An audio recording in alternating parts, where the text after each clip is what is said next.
Fire. Fire.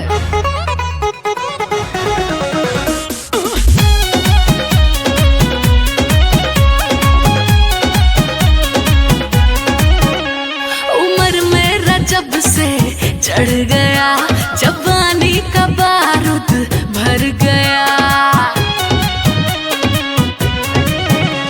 उम्र मेरा जब से चढ़ गया, जवानी का बारूद भर गया।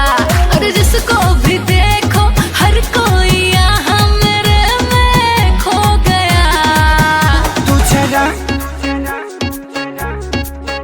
तू जरा फुलझड़ी क्या हुई, मोहल्ला माचिस को गया।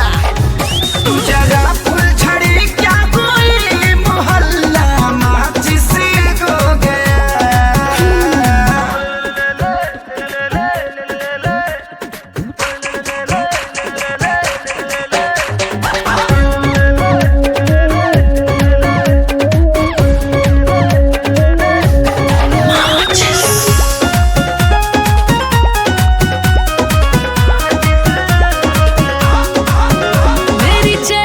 जवनिया जैसे बिजली की वायर रे, टच करना ना मुझको, मैं हुस लगती फायर रे।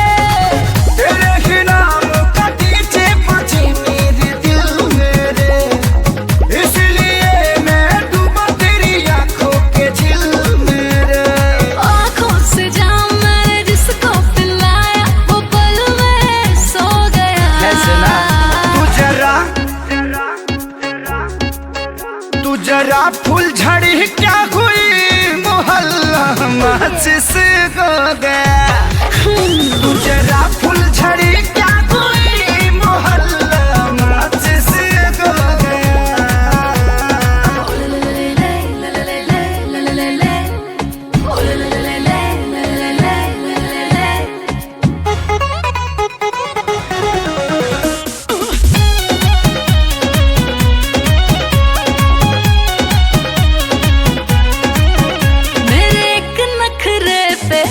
बाबू लाखों के खर्चे हैं, मेरे नाम के छपते हैं, सबके दिल में पर्चे हैं। सब तेरे खर्चे उठाने को हूँ जान रे रे, जल्दी से मुझको बना अपने बच्चों का डैडी रे।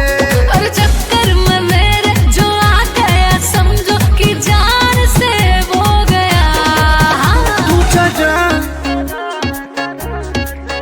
तू जरा फुल